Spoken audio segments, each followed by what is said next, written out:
One death, one promise, and a girl who learned too fast what it means to live in a world without mercy. In 1898, in the Montana Territory. At this time, Colton Briggs was no longer remembered as the feared gunslinger he once was. Thanks to the influence of his wife, Ruth, he had left that life behind and now devoted himself entirely to his family. He took care of a small farm, ran a store, and above all, had the responsibility of raising his 12-year-old daughter, Brooke. One morning, Ruth asks him to take their daughter to school. He hesitates, saying it isn't a man's job to escort children there, but Ruth insists that it would be good for the two of them to spend more time together. With no choice, Colton reluctantly agrees. On the way, Brooke tries to convince her father to stop for a moment so she can ride the horse, but Colton refuses, saying he has no time for distractions.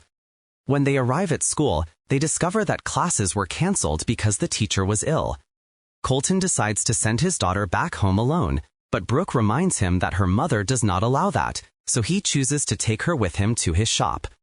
While they work there, a customer named Jeffries shows up. He is known for talking too much. Colton tries to hide his annoyance and asks what he wants. After a brief conversation, Jeffries asks for a bag of flour. Colton goes upstairs to get it, and at that moment, Jeffries cannot resist temptation and tries to secretly steal some jelly beans. He doesn't realize Brooke is watching everything.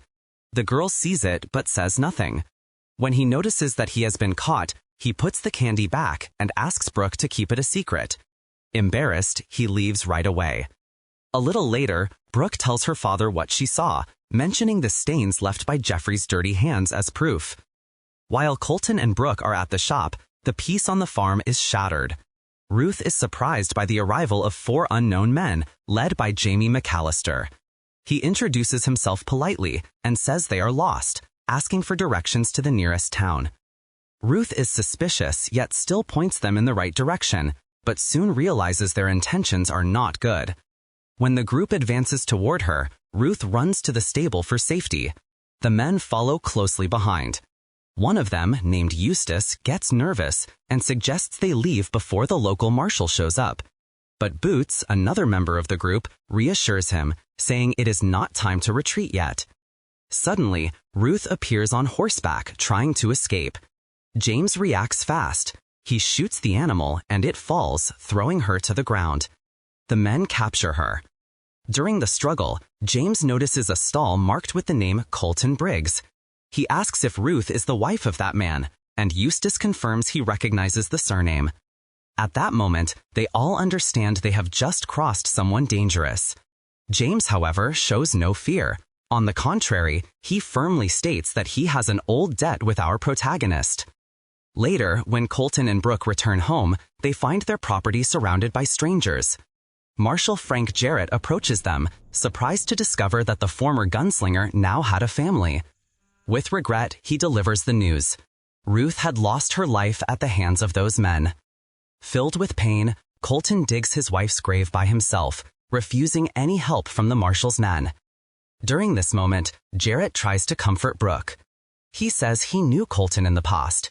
He described him as the coldest and most ruthless shooter he had ever seen, but then adds that he believed Ruth was the one who turned him into a better person.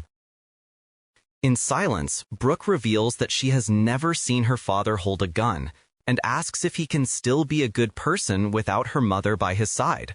Jarrett cannot answer. After the funeral, Colton returns to the gravesite alone to say goodbye. The marshal approaches again, advising him not to let Brooke see the scene inside the stable. Colton then asks for the names of the men responsible and what awaits him now. Jarrett refuses to answer, saying the world is safer without the old Colton Briggs. Even so, Colton says his daughter still needs a father, and he promises he will find the culprits and bring them to the gallows. After everyone leaves, Colton enters the stable alone. Inside, he finds bloody handprints on Ruth's stall. Following the trail, he discovers something even more disturbing. Written in blood on the wall are the words, "I owe more." That night, consumed by a storm of emotions, Colton opens a box and takes out his old pistol. He sits, thinking, and in the confusion of his mind, he even points the gun at his sleeping daughter. At that moment, Brooke shifts in bed and murmurs, still half asleep, "Daddy, Mom wouldn't like you pointing a gun at me." Colton lowers the pistol immediately, and the girl falls back asleep. Sometime later, he wakes her and tells her to get ready to leave. Before leaving the farm, Colton sets the house and stable on fire, abandoning everything behind. The next morning, while they ride, Brooke asks her father why he destroyed the house and the property. Colton replies firmly that there is no going back, but promises that when everything is over, he will build a new life for them and replace what was lost in the fire. The girl remains silent, answering only with a harsh sentence. Except Mama. Except Mom. Later, during a rest stop, Colton explains to his daughter how their routine will work from now on. They will eat and sleep in 30-minute intervals every 4 hours. Brooke protests, saying that this way, the men they are searching for will gain the advantage. But Colton is blunt. There is no use trying to catch him if they are exhausted or weak, neither him nor the horse. Meanwhile, elsewhere along the trail, Marshal Jarrett continues investigating the case. He observes Brooke's behavior and comments that the girl shows no emotion at all after losing her mother. His assistant, Mark, suggests that maybe she is in shock or that she still hasn't fully understood what happened. Somewhere else, James and his gang ambush a caravan that was crossing the hills. They open fire, believing that Colton was among them, but end up hitting innocent men by mistake. Irritated, James orders his men to pay attention and recognize Colton the moment they see him, then he decides to retreat. Meanwhile, Colton wakes Brooke. He explains that he heard gunshots in the canyon about 10 minutes earlier. The girl asks why he didn't wake her immediately, but Colton calmly replies that there was no rush and that they would soon find out what happened. At the criminals' camp, James loses his patience and punches Boots for shooting too early.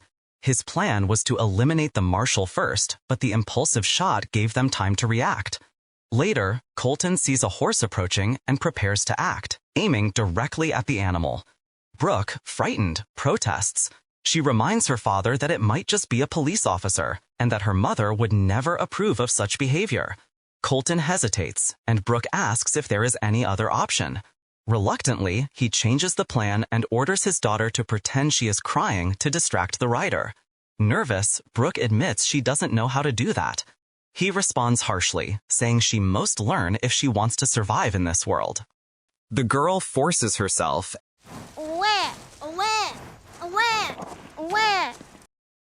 Like Rodrigo Faro crying at Gugu's funeral. The rider approaching them is Mark, the marshal's wounded assistant. Colton quickly disarms him and uses him as bait. Right afterward, they meet Marshal Jarrett and another man from his group, Greg, who is also injured. With a gun in her hand, Brooke tries to imitate her father's posture and tells Greg to hand over his pistol. He refuses and, threatening her, points the gun at Brooke. At that moment, the girl takes an unexpected action. She steps hard on Greg's wounded leg, forcing him to drop the weapon, which she immediately picks up without hesitation. After freeing his men, Marshal Jarrett faces Colton. He says they owe him gratitude for the rescue, but warns that threatening or attacking a U.S. Marshal is a serious crime. Colton responds by reminding him that Jarrett hid the names of the men responsible. The Marshal, firm, replies that if any harm comes to his men, he will hunt Colton down until he sees him hanged. With tension rising, Colton presses Mark harder, practically torturing him, until he forces Jarrett to reveal the truth. Finally, the Marshal gives in and confirms that the leader of the killers is James McAllister, accompanied by 3 other men.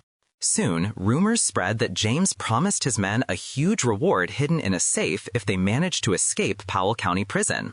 Now the group travels toward Colorado, heading to the city of Santa Rosa, where James mentions a certain girl. Meanwhile, Colton uses the moment to teach Brooke. He treats Mark's gunshot wound in front of her, removing the bullet and cauterizing the wound with a hot iron. He explains to his daughter that the bullet was poisoning the man's body. The strong smell bothers Brooke. She wrinkles her nose and, trying to ease the situation, says it smells Smells like Mama's rabbit chops. Then comments that it even made her hungry. Makes me hungry. Back on the road, they ride horses that do not belong to them. Colton assures his daughter that he is not a thief and intends to return the animals, leaving them tied up in Santa Rosa before continuing their journey. Meanwhile, James keeps his promise and leads the group to the spot where the safe was buried. When they manage to open it, they find it full of Mexican money. Outraged, the men protest, but James remains unfazed. He raises his pistol and states that if he intended to deceive them, they would already be dead. Then he orders them to remain silent for a year and guarantees that the amount is enough for them to live in luxury. Boots takes the opportunity to ask about Colton Briggs, but James replies coldly that they do not need to look for him because Briggs will come to them. With an icy smile, he makes it clear that everything is already planned. When they arrive in Santa Rosa, the gang settles in the town, and Stance expresses concern that the local sheriff might discover something.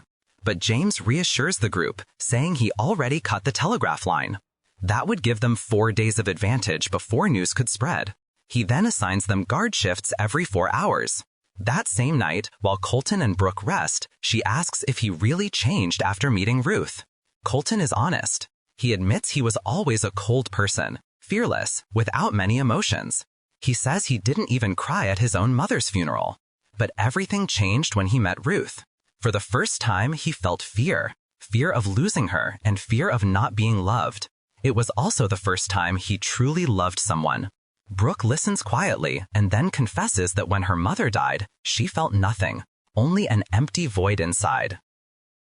Colton comforts her, telling her that a part of him was lost too when Ruth died, and that pain never disappears.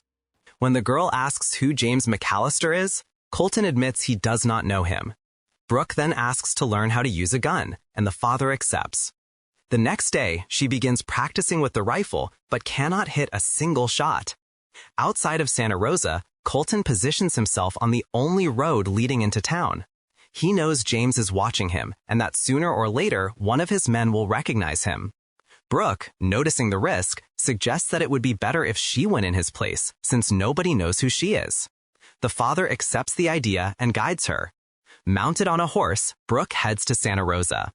In town, she goes straight to a store, makes a few simple purchases, and casually asks if any rider had passed by recently. But when she leaves, she finds James and the gang waiting for her. They recognize her saddle and capture her, taking her immediately to the main saloon. There, James offers the girl some food, but she refuses. He then orders Boots and Stance to prepare an ambush against Colton. At that moment, James decides to reveal part of his story.